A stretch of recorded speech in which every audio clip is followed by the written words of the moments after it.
कल हम लोगों ने श्री लक्ष्मण जी के मंगल भाव को सुना। आहा, अद्भुत था भाव। बंधु, महादेव का एक विशेषता है महादेव की। जिस प्रकार कल लक्ष्मण जी के प्रसंग को सुन के यहां बैठा हर व्यक्ति भीग गया था,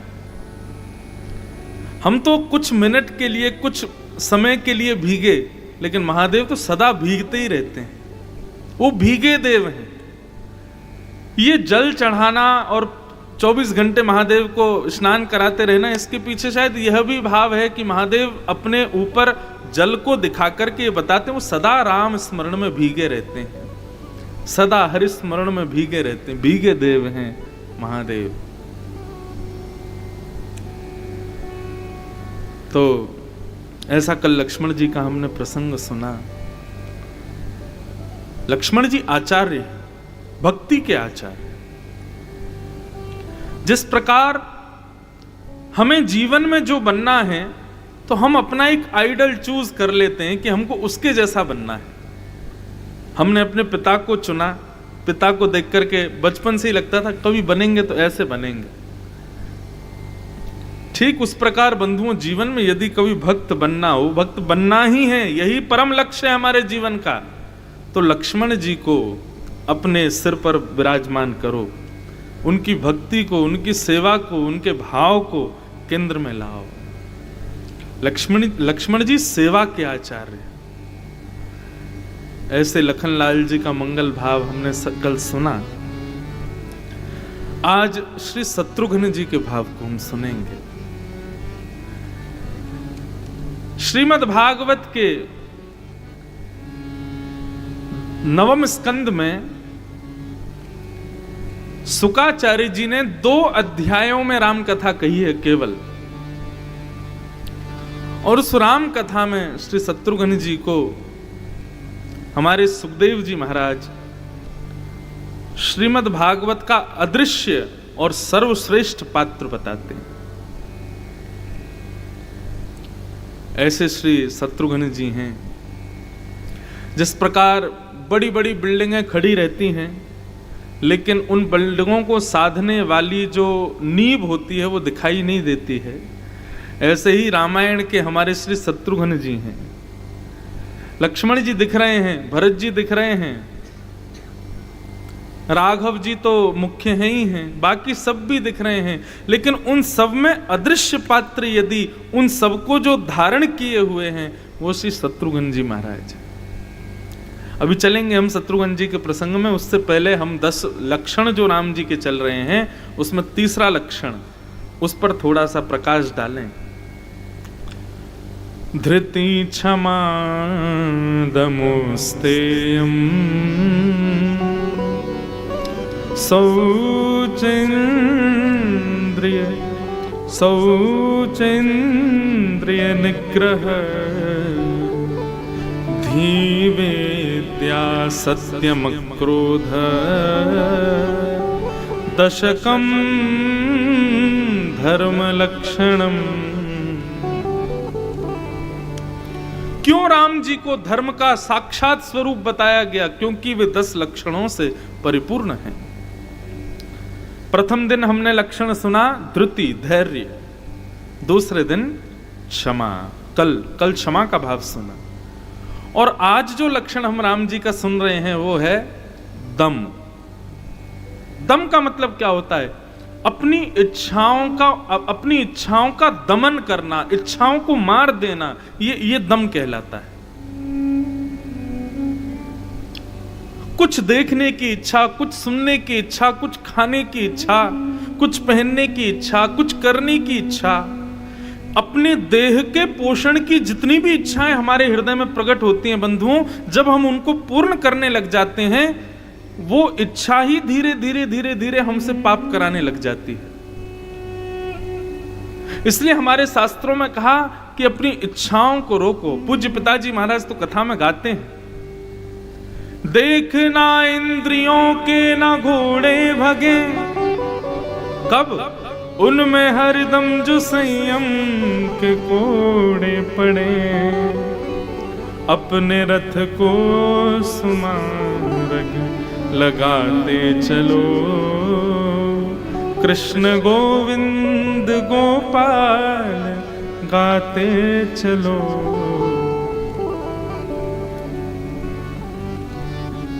संयम एक प्रकार से दम का दूसरा नाम यदि कहें तो वह है संयम। संयम हृदय में आना बहुत आवश्यक है बंधुओं। लोग ज्ञानी हो जाते हैं, लोग विद्वान बन जाते हैं, लोग धनवान बन जाते हैं, लोग बलवान बन जाते हैं, लेकिन संयमवान नहीं बन पाते। हमारे राघव, हमारे प्यारे राम जी संयमवान है, संयमित है। अपनी इंद्रियों की इच्छाओं को उन्होंने दबा रखा है। और दर्शन तो ये, अब देखो आप कहोगे कि कहां कहां दर्शन होता है राम जी के संयम का, तो राम जी का संपूर्ण जीवन ही संयमित है। राम जी का संपूर्ण जीवन ही दम से परिपूर्ण है। अपनी इच्छाओं को दबा करके ही वो राम बने हैं। कहां तक कहें, जो अपने पिता के चक्रवर्ती सम्राट के एक भौम साम्राज्य को पलट करके नहीं देखते हैं, भरत जी के बुलाने पर भी लौट करके नहीं जाते हैं, ऐसे राम से बड़ा कोई संयमवान होगा?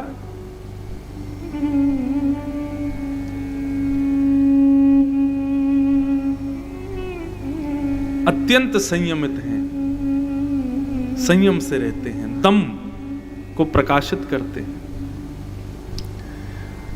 लेकिन हमने कुछ प्रसंग, अब बहुत ढूंढना पड़ता है तब जाके कुछ मिलता है, तो रात्रि में प्रसंग ध्यान में आया जब शूर्पणखा श्री राघव के सामने आती है और वहां जो राम जी अपने संयमता का, और केवल राम जी नहीं, वहां लक्ष्मण जी का भी संयम देखो। और आपको पता है प्रसंग शुरू कहां से होता है? प्रसंग शुरू होता है कि राम जी लक्ष्मण जी को प्रवचन सुना रहे हैं। इतना सुंदर भाव। कल मैं बता रहा था ना, लक्ष्मण जी को जब भी अवसर मिलता है तो लक्ष्मण जी की एक ही इच्छा रहती है, क्या?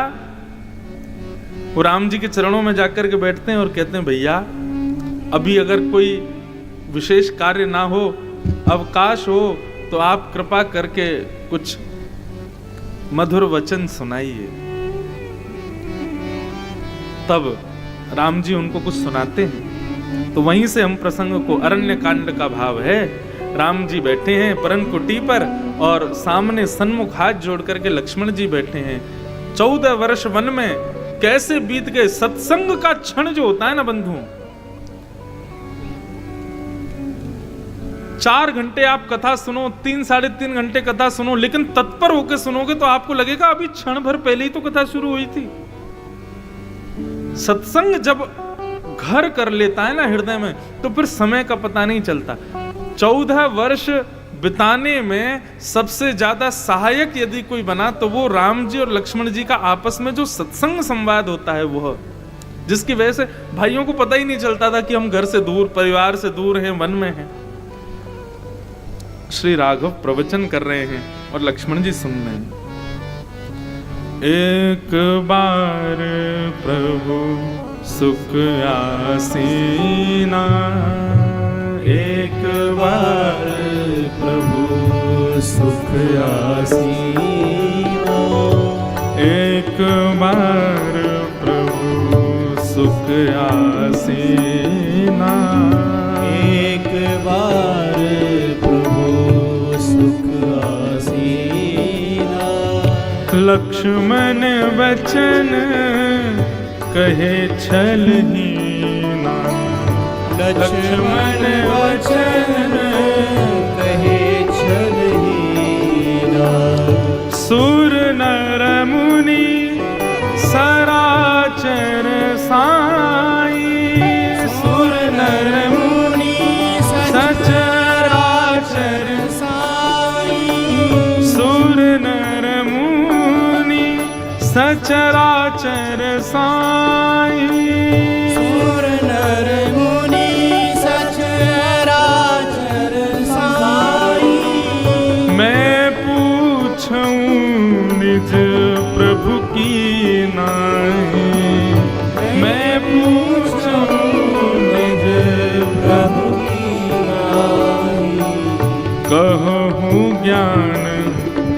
विराग रुमाया, कहूँ ज्ञान विराग रुमाया, कहूँ सो भगति करहूँ जे हिदाया, कहूँ सो भगति करहूँ जे हिदाया।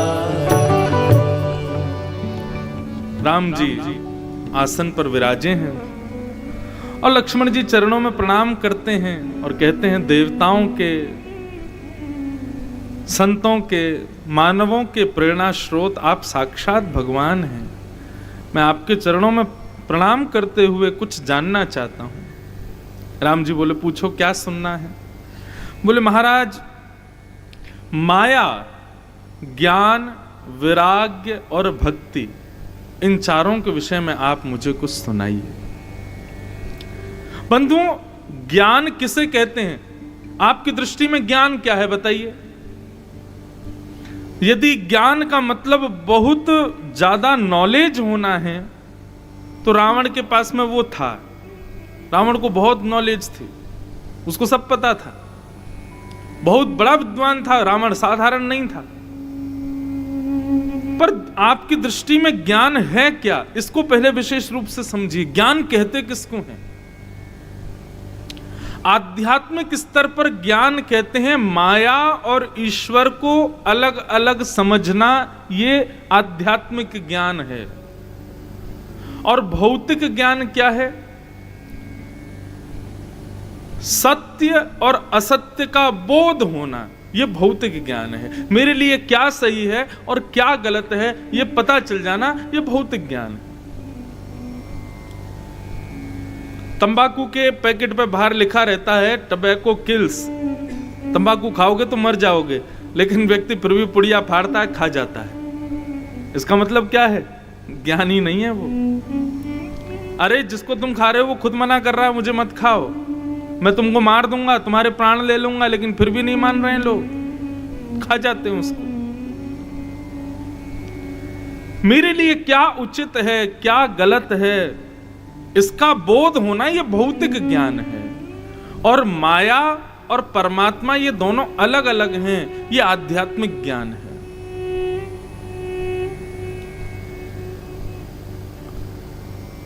इसी को ज्ञान कहते हैं। लक्ष्मण जी पूछ रहे हैं, हे राघव, आप कृपा करके मुझको माया, ज्ञान, वैराग्य और भक्ति के बारे में बताओ। और सबसे बड़ी बात, भक्ति मुझे ऐसी बताओ जिससे आप रीझते हो, जिससे आप प्रसन्न होते हो। भक्ति भी बहुत प्रकार की होती है। कई भक्ति ऐसी होती है जो व्यक्ति केवल अपने सुख के लिए करता है। अभी तो चलो मौसम बढ़िया श्रावण का है, लेकिन कई बार भयंकर सर्दी होती है। और चलो यहां तो सर्दी ज्यादा पड़ती नहीं होगी, हमारे विश्वनाथ काशी में तो खूब सर्दी पड़ती है। क्षमा कीजिएगा, बुरा मत मानिएगा, लेकिन जब सर्दी का समय होता है ना, तो मुझसे तो जल नहीं चढ़ाया जाता महादेव पे। आप लोग कहोगे, अरे वो जोगी हैं, साक्षात कैलाश पर विराजमान हैं, उनको सर्दी गर्मी कहाँ लगती है, वो परम ज्ञानी हैं, परम ऐसे हैं, आदि आदि। लेकिन हम लोग क्या है, वृंदावन वाले हैं ना, हमको सब जगह ठाकुर जी के भाव में लाड़ दिखाई देता है। तत् सुखे सुखित्वम, भरत जी का यही प्रेम है राम जी से। हमको उसमें भी यही लगता है कि नहीं नहीं, महादेव को शीत क्यों लगे। और काशी विश्वनाथ कथा थी मेरी कुछ महीनों पहले, कार्तिक का समय था। महादेव के दर्शन करने के लिए गए, सुबह सुबह ब्रह्म मुहूर्त में। क्या सुंदर आरती होती है सुबह की, 2, 2:30, 3 बजे होती है रात्रि में। आरती देखी, खूब आनंद आया, खूब सुख मिला। लेकिन आरती होते ही जैसे ही प्रचंड भीड़ ने आक्रमण किया मंदिर के अंदर, मतलब मैं केवल बैठ करके उठा और मंदिर के भीतर, इतने में तो महादेव पूरे प्लास्टिक के गिलासों में ढक गए यहाँ तक। जिसको जहां से मिल रही है जगह वहीं से फेंक रहा है शंकर जी पे। ये ज्ञान है? नहीं। यदि आपकी भक्ति में निष्ठा है, आपके पास ज्ञान है, तो मैं सत्य बताऊं, आपको जल ले जाने की भी आवश्यकता नहीं है। आपको दुग्ध ले जाने की भी आवश्यकता नहीं है, अपने मनोभाव से अभिषेक करो। शंकर जी पर नित्य जल चढ़ाना, दुग्ध चढ़ाना, पंचामृत चढ़ाना आदि आदि, ये उन लोगों के लिए है जिनके पास हृदय में कोई भाव नहीं है चढ़ाने को। गोस्वामी तुलसीदास जी ने जल से अभिषेक नहीं किया, गोस्वामी तुलसीदास जी ने पंचामृत से अभिषेक नहीं किया, गोस्वामी तुलसीदास जी ने अपनी मानस से अभिषेक किया है महादेव का, और महादेव ने उसको स्वीकार किया। कभी अपने हृदय के भाव से किसी नल का निकला हुआ जल, किसी नदी का जल, किसी सुंदर कुएं का जल ले जाकर के शंकर जी पर चढ़ाओगे, शंकर जी शायद प्रसन्न ना हो, लेकिन यदि विश्वनाथ को देख करके आपके नेत्र सजल हो गए और आंखों से अश्रुबिंद गिर गया, मान लेना कि महादेव प्रकट हो गए आपके सामने।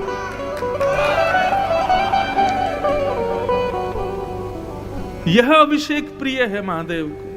अपने मनोभाव से अभिषेक करो। अब यहां सोमनाथ में तो जल चढ़ाने की अनुमति ही नहीं है। वह सामने एक स्थान है, वहीं पर जल चढ़वा देते हैं और वो मोटर चला देते हैं, तो वो पीछे नंदी जी के मुख से, वो भी महादेव पे नहीं जाता है, बगल में ही जाता है। तो यहाँ कल जब मैं दर्शन करने गया तो पंडित जी ने जल चढ़वाया और पीछे से वो नंदी के मुख से आया, लेकिन महादेव पर नहीं गया, बगल में ही गया। तब मन में भाव ऐसा नहीं आया कि क्यों नहीं करने देते, तब मन में भाव आया कि ये प्रथम ज्योतिर्लिंग है ना, तो सोमनाथ महादेव कह रहे हैं कि भैया मैं यही तो बताना चाहता हूं कि साधारण जल या शुद्ध नदियों के जल या पवित्र स्थानों के जल से अभिषेक मत करो, अपने हृदय के निर्मल भाव रूपी जल से अभिषेक करो।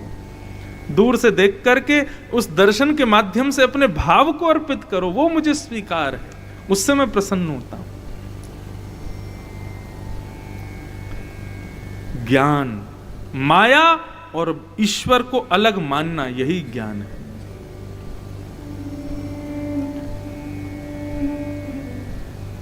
लक्ष्मण जी पूछ रहे हैं, राघव मुझे बताइए। तब भगवान उपदेश दे रहे हैं, राम जी बोल रहे हैं, माया क्या है? मैं अरु मोर तोरते माया, जेहि बस कीन्हे जीव निकाया। मैं और मेरा, लक्ष्मण, मैं और मेरा, तू और तेरा, यही माया है। गीता का प्रारंभ किस भाव से होता है? श्रीमद् भगवत गीता का, भगवत गीता का प्रारंभ कहो या फिर कहो महाभारत का प्रारंभ किस बात से हुआ? धर्म क्षेत्रे कुरुक्षेत्रे समवेता युयुत्सव मामका पांडवाश्चैव। यहां पर धृतराष्ट्र क्या कहता है? मामका।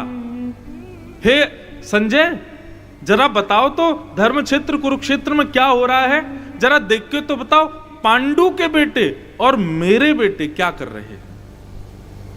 अरे पांडु के बच्चे भी तुम्हारे ही बालक हैं, लेकिन वहां पर ये जो तेरा मेरा वाला भाव आता है, भगवान श्री राम कहते हैं यही माया है। तू है और ये सब तेरा है, मैं हूं और ये सब मेरा है, यही माया है, यही भाव माया है। स्थिति क्या होनी चाहिए? सबई भूमि गोपाल की, सब ठाकुर जी के हैं, मैं भी ठाकुर जी को। वो एक पद पंक्ति है ना, मैं नहीं मेरा नहीं यह तन किसी का है दिया, जो भी अपने पास है यह धन किसी का है दिया। अब आज की कथा में थोड़ा सा लीला लीला तो हम सुन ही रहे हैं, लेकिन भैया बीच बीच में ज्ञान का पुट भी लेना पड़ेगा। क्यों? केवल कथानक सुनोगे और उनके उपदेश नहीं सुनोगे तो काम बनने वाला नहीं है। सत्संग बहुत जरूरी, और जहां स्वयं श्री राम जी प्रवचन कर रहे हो उसको तो कैसे वंचित रहे हम उससे। जो मिला है वह हमेशा पास रह सकता नहीं, कब बिछुड़ जाए ये कोई राज कह सकता नहीं। जिंदगानी का खिला मधुबन किसी का है दिया, मैं नहीं मेरा नहीं ये तन किसी का है दिया। यही माया से विमुक्ति है। मैं हूं, मैं कर रहा हूं, मेरा है, सब कुछ मेरे वश में है, ये भाव रखना यही माया है। ये तू है, तेरा तू कर रहा है, ये यही माया है। सब राम जी का है, सब राघव की कृपा है, सब राघव करा रहे हैं। ये माया से विमुक्ति। भगवान ने पहले माया का दर्शन कराया, माया किसे कहते हैं, उसके बाद वैराग्य का दर्शन कराया। लक्ष्मण ज्ञान मान जह एकौ नाहि, देख ब्रह्म समान सब माही, कहिए तात सो परम विरागी, तृण शम सिद्धि तीन गुण त्यागी। लक्ष्मण विरागी कौन है, वैराग्यवान कौन है? वैराग्यवान का लक्षण सबको छोड़ दे, वो वैरागी नहीं है। यहां पर श्री राम जी कह रहे हैं ज्ञान मान जहां एकौ नाही। ज्ञान का मान जिसके भीतर नहीं है। और एक और बात यहां पर कही, जिसमें अभिमान केवल ज्ञान नहीं, किसी भी वस्तु का नहीं है। देख ब्रह्म समान सब माही, सबको ब्रह्म के समान जो देखता है। सर्वम खलु इदम ब्रह्म, जिसको देखता है उसमें मेरा दर्शन करता है। और कहिए तात सो परम विरागी, तृण सम सिद्ध तीन गुण त्यागी। अब यहां पर एक बात राम जी बड़ी अच्छी बता रहे हैं, जो सबका त्याग कर दे वो वैरागी है। लेकिन मैं अपनी कथा में इसी बात को राम जी के भाव से कहता हूं कि भाई पत्नी त्याग दी, बच्चे त्याग दिए, परिवार त्याग दिया, घर त्याग दिया, सब कुछ त्याग दिया, क्या यही वैरागी व्यक्ति का लक्षण है? कई बार ऐसा होता है कि आप उसका शरीर से तो त्याग कर देते हो, लेकिन चित्त में सदा उसी का चिंतन बना रहता है, तो आप वैरागी नहीं हो, तो आप त्यागी नहीं हो। वास्तव में शरीर से भले ही संग रहो, लेकिन चित्त से, अपनी बुद्धि से उसका त्याग कर दो, ये वास्तविक वैराग्य। सती जी ने राम जी की परीक्षा ली, और परीक्षा लेने पर सीता जी का रूप धारण किया। शंकर जी को यह बात अच्छी नहीं लगी, और इस नाते से शंकर जी ने सती का त्याग किया। क्या सती का देह से त्याग किया शंकर जी? नहीं, मन से त्याग किया, देह से त्याग नहीं किया। वो तो जब सती को पता चला कि अब ये मेरा त्याग कर चुके हैं, अब मैं नहीं रह पाऊंगी, तो सती स्वयं चली गई सती होने के लिए। बाकी शंकर जी ने उनका देह से परित्याग नहीं किया था। देह से सबके संग रहो, लेकिन मन से उनमें आसक्त मत रहो, ये असली वैराग्य का लक्षण है। कई लोग वैरागी तो बन जाते हैं, सब कुछ छोड़ करके चले तो जाते हैं, लेकिन फिर भी चित्त से उसको निकाल नहीं पाते। ये वैराग्य थोड़े ही। और हमारे सूरदास जी, जिनको हमारे ब्रज के तुलसीदास कह दो, वे तो कहते हैं भैया त्याग करना ही है तो एक चीज को करो, तजोरे मन हरि विमुखन को संग। पत्नी का संग मत छोड़ो, लेकिन पत्नी यदि हरि विमुख है त्यागो। मित्र का संग मत छोड़ो, लेकिन मित्र यदि हरि विमुख है तो छोड़ दो। मैं तो अपनी कथा में यहां तक कहता हूं, भैया आज ही एक काम करना। आजकल किसी का त्याग करने का मतलब उसके मुंह पे जाके कहना कि मैंने तुझे छोड़ा, ऐसा नहीं है। फोन से नंबर डिलीट कर दो, यही त्याग है। व्हाट्सएप पे ब्लॉक मार दो, और उन लोगों को खोजो जिनसे आपने कहा भैया हम काशी सोमनाथ मिलन महोत्सव कर रहे हैं, चलोगे? इतना समय नहीं है भाई, कहाँ 4 घंटा बैठे कथा वथा सुने, हम पे इतना समय हमें नहीं है। और सुनो, कथा वथा हमको समझ में भी नहीं आती है। जिसने भी ऐसा कहा हो, चाहे वो कितना भी घनिष्ठ हो, उसको ब्लॉक मारो पहले तो। बोले जो हरि का नहीं वो हमारा नहीं। तजोरे मन हरि विमुखन को संग। हम आपको सत्य बता रहे हैं, अपने हृदय की निर्मलता को यदि आपको अनुभव करना है कि मेरा हृदय निर्मल हो रहा है, तो हरि विमुख लोगों का त्याग करो। भले ही उससे आपको करोड़ों का फायदा हो, लेकिन उसका त्याग करो। सूरदास जी कहते हैं, जाके संग कुमति उपजत है, पड़त भजन में भंग। तजोरे मन हरि विमुखन को संग। तो एक प्रकार से श्री राम जी कहना चाह रहे हैं, भैया जो मेरे विमुख हैं, ऐसों का जो त्याग कर देता है वही वैरागी है, वही त्याग की प्रतिमूर्ति है। और फिर भक्ति का स्वभाव बताते हैं। जाते बेगी द्रवऊ में भाई, सो मम भगति भगत सुखदाई। जिसकी भक्ति से मैं प्रसन्न हो जाऊं, वास्तव में भक्ति वही है। हम अपनी मन इच्छा से, अपनी किसी परिकल्पना से हम ठाकुर जी की सेवा करते हैं, विश्वास मानिए वो भक्ति नहीं है। हमारी ऐसी सेवा हो जिससे श्याम सुंदर प्रसन्न हो, जिससे राघवेंद्र प्रसन्न हो, जिससे महादेव प्रसन्न हो, उसको भक्ति जानो। अब आप कहोगे महाराज जी हमको कैसे पता चले कि वो हमारी भक्ति से प्रसन्न है कि नहीं? दृष्टि में बदलाव आ जाएगा, स्वभाव में परिवर्तन आने लग जाएगा। हमारे अष्ट सखा कहते हैं कि ठाकुर जी आपकी भक्ति से प्रसन्न हैं, इस बात का प्रमाण क्या है? बोले, ताको मन भक्तन की सेवा। ठाकुर जी जब किसी से प्रसन्न होते हैं तो उस व्यक्ति का भक्तों की सेवा में बड़ी रुचि बढ़ जाती है, संतों को प्रणाम करने में उसकी बड़ी रुचि हो जाती है। श्रीमद् भागवत के प्रथम स्कंद में श्री सूत जी महाराज वर्णन करते हैं, और सूत जी वहां पर कहते हैं कि भैया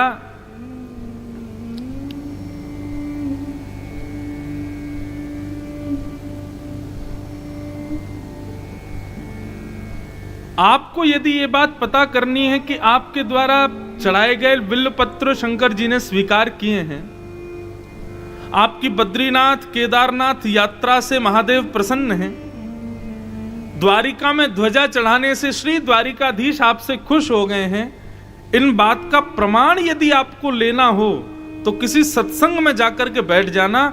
यदि उस सत्संग में आपका मन लगने लग जाए तो समझ जाना महादेव ने आपका बिल्वपत्र स्वीकार किया।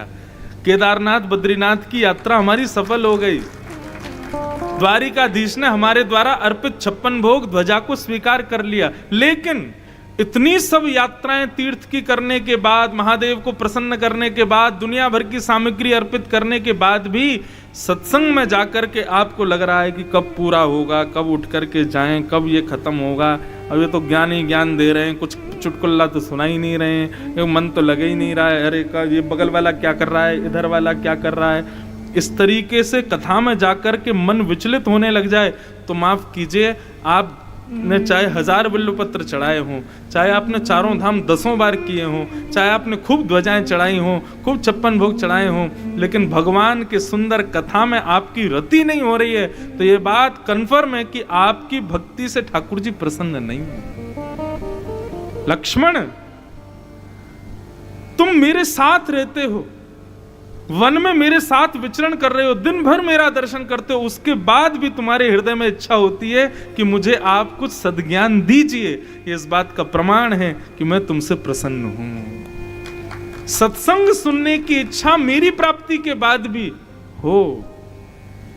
अब लोगों को कहां तक बताएं महाराज, जैसे किसी को पता चलता ना कथा हो रही है, अब कथा हो रही है, ये सुनते ही अपने 100 काम बाद में छोड़, पहले आते हैं कथाओं में, कितनी जगह कथाओं में आते हैं। यहाँ भी कई लोग, हमारे राजकोट से एक परिवार तो पूरा सब काम छोड़ के यहीं है, आज भी एक परिवार राजकोट से आया है, सब काम छोड़ के अहमदाबाद से आ रहे हैं, कहाँ कहाँ से लोग आ रहे हैं, बोले वहाँ कथा हो रही है, हम चलेंगे। आप सब तो काशी से ही आए हो, सब छोड़ छाड़ के आए हो, कथा सुनने के लिए ही आए हो, और कोई काम नहीं है। तो इस बात को आप मान लीजिए कि महादेव आपसे प्रसन्न हैं, इसीलिए आए हो। कथा में रति बनना, ये इस बात का प्रमाण है कि जाते बेगी द्रवऊ में भाई, जिससे मैं प्रसन्न हो जाऊं, सो मम भगति भगत सुखदाई, वही मेरी भक्ति है जिससे मैं प्रसन्न हो जाऊं। और ठाकुर जी की प्रसन्नता का द्योतक है सत्संग में रुचि होना, कथा में मन लगना।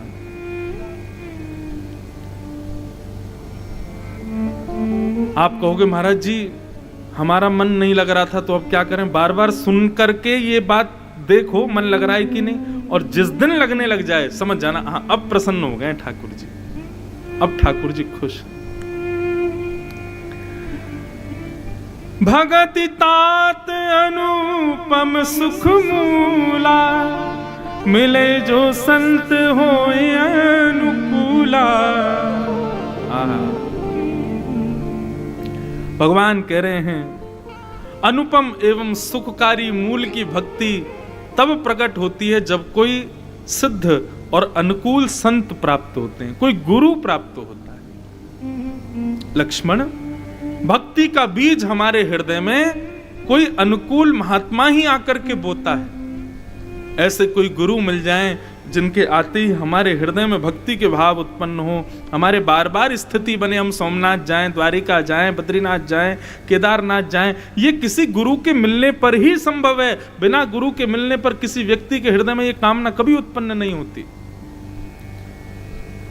इसलिए लक्ष्मण, मेरी भक्ति को पाना चाहते हैं तो संत जनों के, कथा वक्ताओं के, विप्र ब्राह्मणों के, वैष्णवों के चरणों में आश्रय लो, वे कृपा करेंगे तभी मेरी भक्ति प्राप्त होगी। एक प्रकार से यहाँ लक्ष्मण जी और राम जी का जो संवाद है, जब मैं पढ़ रहा था ना तो मुझे श्रीमद् भागवत में कपिल देवहूति संवाद याद आ रहा था। वहां पर देवहूति जी को ठीक इसी प्रकार भगवान कपिल समझाते हैं।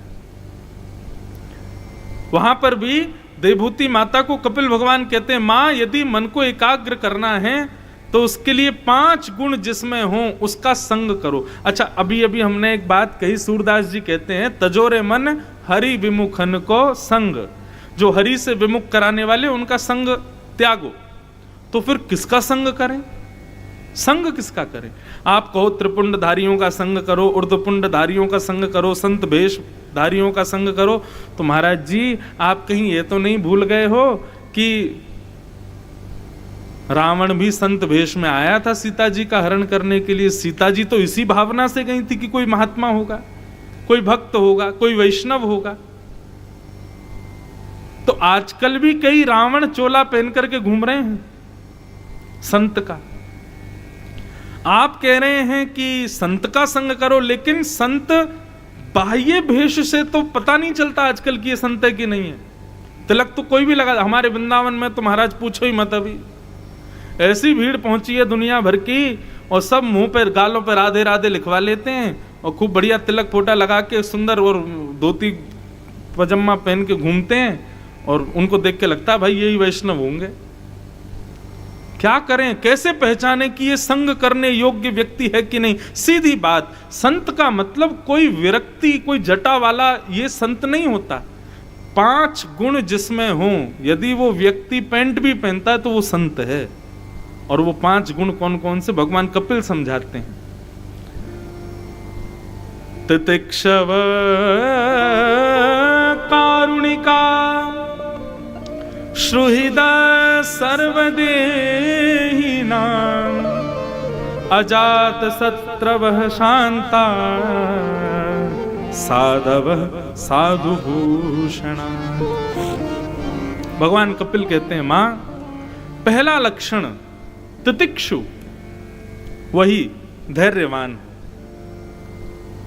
जिसमें ये 5 लक्षण दिखें उसका संग करो। पहला तितिक्षु, धैर्यवान।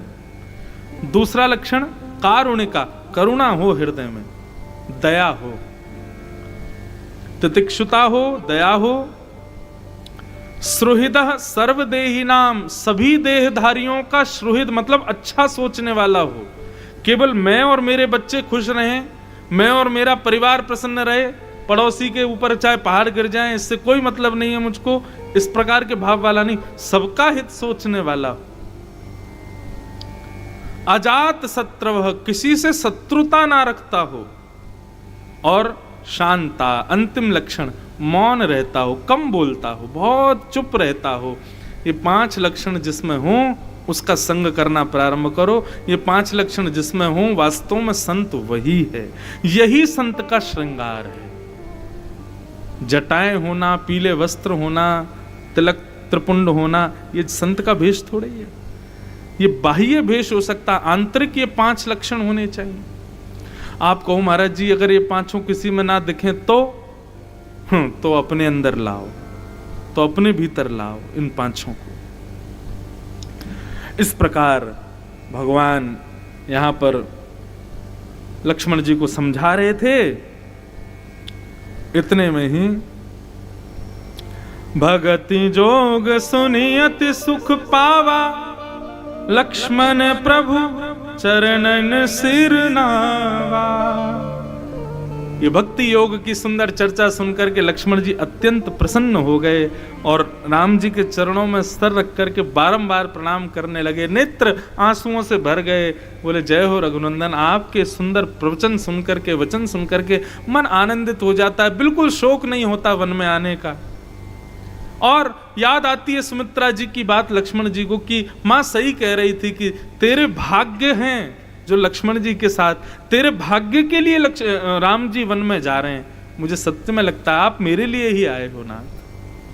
इस प्रकार प्रेम वार्ता चल रही थी। इतने में ही आहा, सुपन खारा बन की बहनी, सुपन खारा बन की दुष्ट हृदय दारुण जस अहिनी, दुष्ट हृदय दारुण जस।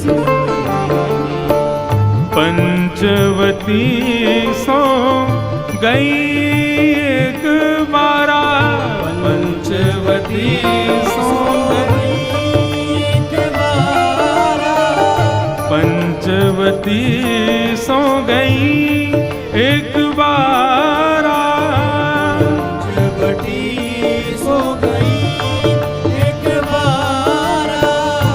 देख विकल भई जुगल कुमारा, देख विकल भई जुगल कुमारा, देख विकल भई युगल कुमारा, देख विकल भई जुगल कुमारा। सुपन खारा बन के बहनी, सुपन खारा बन के बहनी, ओ दुष्ट हृदय दारुण जस, दुष्ट हृदय दारुण जस।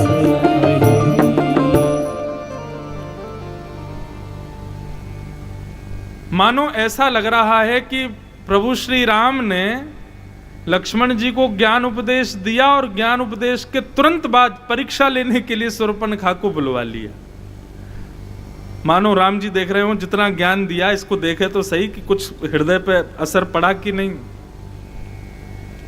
शूर्पणखा आ गई, रावण की बहन।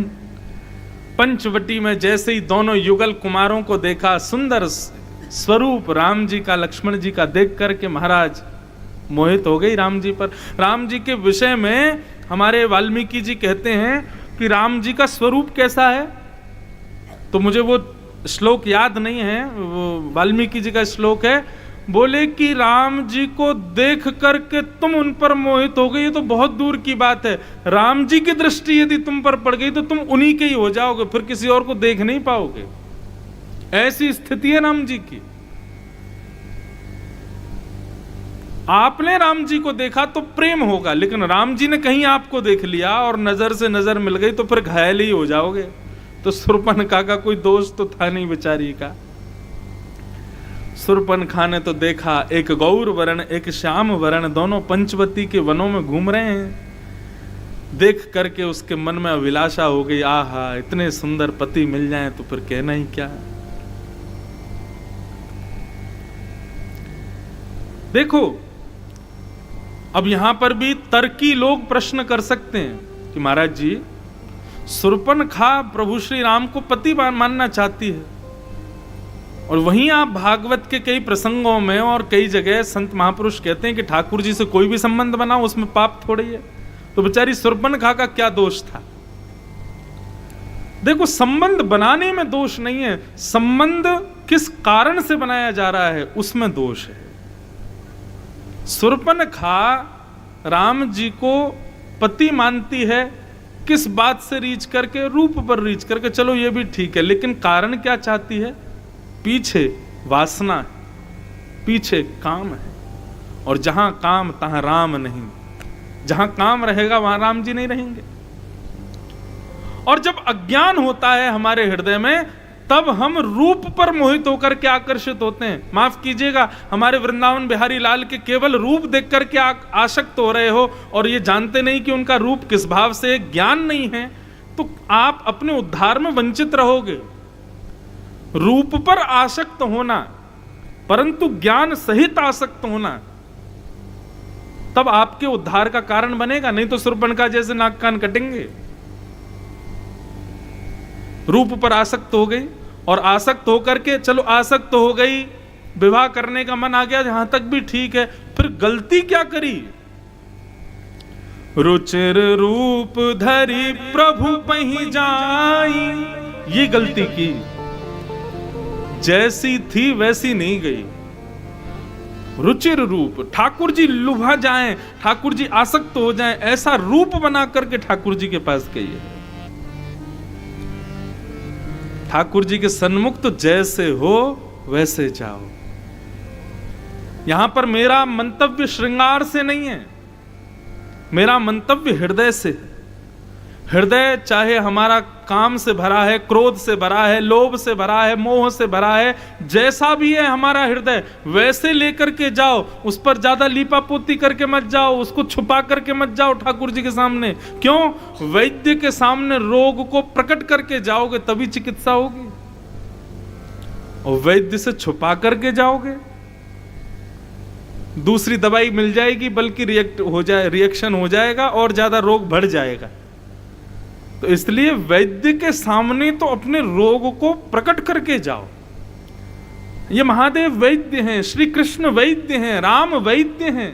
वैद्य के सामने तो अपने अवगुण को केंद्र में लेकर के जाओ। नाथ, मैं दुनिया के सामने बहुत भोला बनता हूं, मैं दुनिया के सामने बहुत सीधा बनता हूं, दुनिया के सामने बहुत ज्ञानी बनता हूं, लेकिन मेरे अंदर सब आप जानते हो, बहुत कामी हूं, बहुत क्रोधी हूं, पड़ोसी मेरे को एक आंख नहीं सुहाता है, किसी को बढ़ता देख मेरे अंदर ईर्ष्या प्रकट होने लग जाती है, बहुत क्रोध है मेरे अंदर, पत्नी से बहुत लड़ता हूं, बच्चों पर बहुत गुस्सा करता हूं। नाथ, कभी कभी लोभ भी मेरे अंदर आ जाता है, दूसरे के धन को देख करके, दूसरे के वस्तु को देख करके इच्छा प्रकट होती है मेरे पास भी ऐसा हो। इन सब का हे नाथ चिकित्सा करो, मैं जैसा हूं मुझे ठीक करो। इस प्रकार से प्रार्थना करोगे, ठाकुर जी के सामने जाके अपने अवगुण बताओगे, तभी तो चिकित्सा होगी। लेकिन हम कैसे बन के जाते हैं? परम सुंदर, परम सुखद, अगल बगल वालों को भी दिखाते हैं हमसे बड़ो भक्त थोड़ा ही है तू कहां का जल लेके आया? बोले हम तो टोंटी से, हम तो गंगोत्री से जल मंगाया शंकर जी पर चढ़ाने के लिए, वहां पर भी होड़ लगी है भक्ति में, हम तुझसे आगे। चिकित्सा कैसे होगी फिर आपकी? जैसे हो वैसे जाओ। शूर्पणखा रूप बदल करके गई और मंद मंद मुस्कुराने लगी। राम जी भी उसको देख के मुस्कुरा गए, लक्ष्मण जी भी मुस्कुरा गए। तब समीप आकर के बोली, आपसे कुछ कहना है। राम जी बोले बोलो। बोले, तुम सम पुरुष नामो सम नारी, यह संयोग विधि रचा विचारी। मुझे ऐसा लगता है आप जैसा सुंदर पुरुष और आप जैसे सुंदर पुरुष के लिए मुझ जैसी सुंदर नारी इस संसार में और कोई नहीं होगी। ये तुम्हारे बगल में जो बैठी है बड़कल वेश धारण करके, ना श्रृंगार है, ना आभूषण है, ना कुछ है, इसको छोड़ो। दोनों मिलकर के इसका काम तमाम कर देंगे। आप मेरे से ब्याह कर लो, बढ़िया महल मिलेगा, आदि आदि सब प्रलोभन राम जी को देने लग गई। देखो मानव स्वभाव क्या है, हमको ये स्वभाव ही तो देखना है यहां पर राम जी का। मानव स्वभाव क्या है? मानव जानता है कि ये सामने वाला जो मुझको प्रलोभन दे रहा है ये गलत है, लेकिन फिर भी इसका परिणाम अच्छा होगा, इसलिए वो उसके प्रति आसक्त हो जाता है, उस क्रिया को कर लेता है।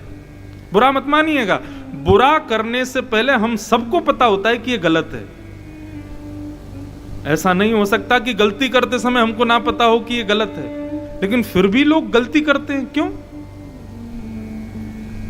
एक समय के लिए भूल जाते हैं कि भगवान नाम का कोई तत्व भी है, एक समय के लिए विस्मृति कर देते हैं, उनका मन बार बार संकेत करता है ये गलत है, ऐसा मत करो, लेकिन फिर भी वो कहते हैं अब जो होगी सो देखी जाएगी, कछु दिना को जीवन है, कर ले, कर देते हैं। लेकिन हमको राम जी से यही तो सीखना है। परम सुंदरी बनकर के आई है शूर्पणखा, लेकिन राम जी ने उसकी ओर अपना चित्त जाने नहीं दिया। इसी को कहते हैं तीसरा लक्षण, और वो क्या है? धृति, क्षमा और दम। तीसरा लक्षण अपनी इंद्रियों की इच्छाओं को पूरा ना करना, संयमित रहना।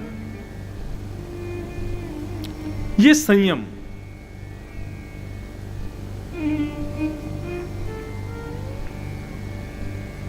नहीं हुए आसक्त। बोले क्षमा करो, हम एक पत्नी व्रती हैं, हमने इनसे ब्याह किया, जीवन भर इनके साथ रहने का ही हमारा संकल्प है, इसलिए हम आपसे ब्याह नहीं कर सकते।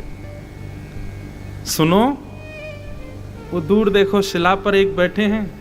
बोले हाँ, हमारा तो रंग फिर भी काला है, हम तो फिर भी सांवले हैं, ये भी इन्होंने ब्याह कर लिया हमसे जैसे तैसे, नहीं तो हमारा रंग तो कोई साफ है नहीं। वो देखो कितने गोरे चमक रहे हैं, बिल्कुल बढ़िया मणि की तरह।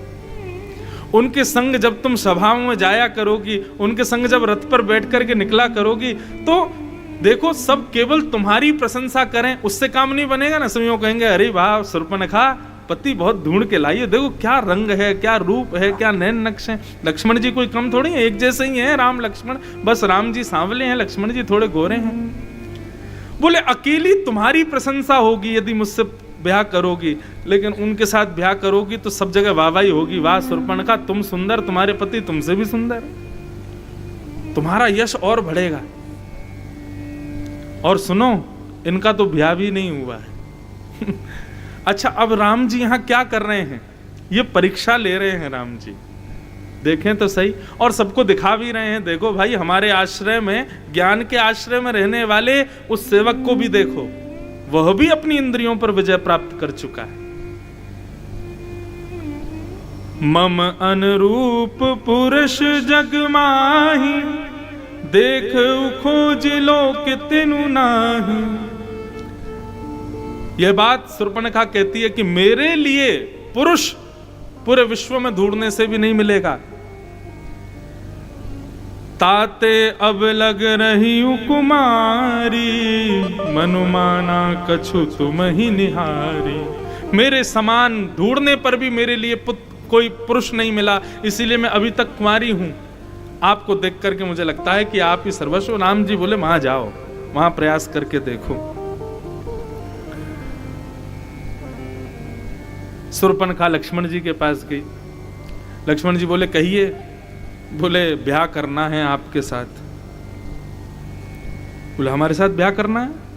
बोले हाँ, आपके भैया थोड़े सांवले हैं, उनके साथ रथ में बैठूंगी तो मेरी शोभा नहीं बनेगी, सभाओं में जाऊंगी तो मेरी शोभा नहीं बनेगी, इसलिए मैंने उनको, और उनका ब्याह भी हो चुका है, दिन भर उससे लड़ाई होती रहेगी बगल में जो बैठी है। अब मैं इतना कलेश नहीं चाहती, स्वच्छंद जीवन चाहती हूँ। आप बढ़िया हो, अकेले हो, गोरे भी हो, सुंदर भी हो, आपके संग रथ में भी बैठूंगी, सब जगह शोभा बनेगी, आप और मैं प्रेम से रहेंगे, जीवन यापन करेंगे, आप मुझसे ब्याह कर लो।